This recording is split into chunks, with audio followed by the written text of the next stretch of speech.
Nii, ma tean, et väga raske on vaadata mingit YouTube videot ilma söögita. Isegi kui see video on maks 3 minutit pikk. Aga palun, et paneksite korraks selle leisipaki kõrvale. Täna räägin teile toitumisest ja ma luban, et ma ei pea loengut, miks sa peaksid iga päev kiloporgandeid sööma. Teate, mulle üldse ei meeldi, kui inimesed ütlevad, et me peaks sööma midagi, sest need on lihtsalt head meile. Mida see üldse tähendab? See on nagu sa ütleksid, et treppidest üles kõndimine on kasulik meie jalgadele.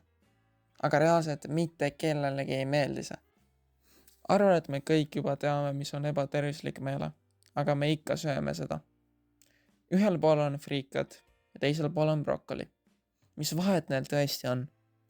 Välja arvatud see, et friikad maitsevad paremini ja brokkoli tuletab lapsepõlve trauma meelde. Rääkides toitumisest, me peame mainima, et meie toit koosneb toitainetest, mida liigitatakse järgmiselt. Rasvad, valgud ja süsivesikud. Kalorite lugejatele mainin ette, et rasvad sisaldavad 9 kalorit grammi kohta, süsivesikud 4 ja valgud samuti 4. Aga lisaks neile on meil ka 4. imeline komponent, alkohol, mis sisaldab 7 kalorit grammi kohta. See muidugi ei tähenda, et sa võiksid kaalu juurde võtmiseks ainult alkot ja õli juua, joo ühte või teist. Muidu satud jälle kuhugi läsnapingile. See pole parim idee. Siin on lühidalt, mida need toitained meie kehas actually teevad. Rasvad on tähtsad, kuna organism kasutab neid rakkude ehitusmaterjaliks ning närvi ja hormonaalse süsteemi talitluseks. Lühidalt see tähendab, et rasvad reguleerivad meie närve ja hormoone. Valgud on ehitusmaterjaliks lihastele, luudele ja muudele kudedele. Lisaks neile on ka nad organismi energiaallikaks. Valge saab loomsetest toiduainetest. Süsivesikud on organismi tähtsaim energiaallikas. Neid leiab näiteks teraviljades, kartulis, marjades ning samuti aed- ja puuviljades. Ja lõpuks alkohol, mis kahjuks lihtsalt tuletab sulle oma eksi meelde ja lahkub nagu temagi. Kuna tuli vaikselt juba juttu kaloritest, siis võib tekkida küsimus, kui palju me actually peaks päevas sööma. Me põletame päevas umbes 2500 kalorit, seega kui süüa sellest rohkem, siis me võtame kaalu juurde ja kui süüa sellest vähem, siis võtame kaalust alla. Tundub lihtne, eks ole. Kuna meie praegused toitumismustrid enamasti tulenevad ilmselt TikTokist või Instagrami Explore page'ilt, oleks mõistlik mõelda omaette. Kas need on realistlikud ja või influencerid panevad seda lihtsalt sellepärast välja, et sponsoritelt raha teenida?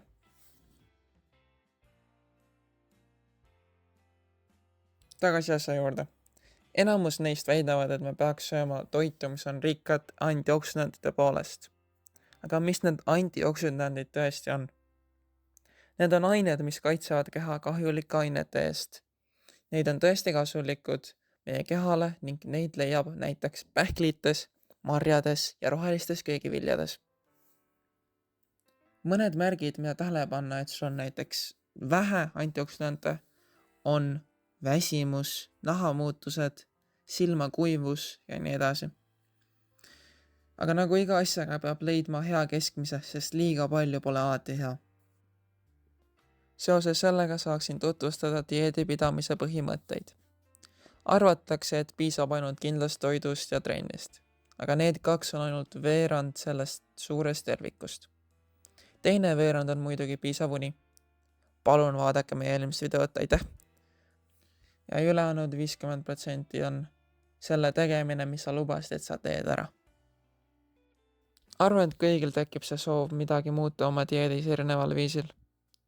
Mina isiklikult võtsin motivatsiooni lihtsalt sellest, et vaatasin oma külmkappi ja mõtlesin, et midagi võiks ikka muuta. Suurim probleem on rämpstoidu ja erinevate snäkkide piiramine ja nende asendamine rohkem puu- ja köögiviljadega. Sest need esiteks sisaldavad rohkem vitamiine ja toitaineid. Need aitavad seedimist ja reguleerivad vererõhku taset. Võib-olla mina ise peaksin enda nõuandeid kuulama.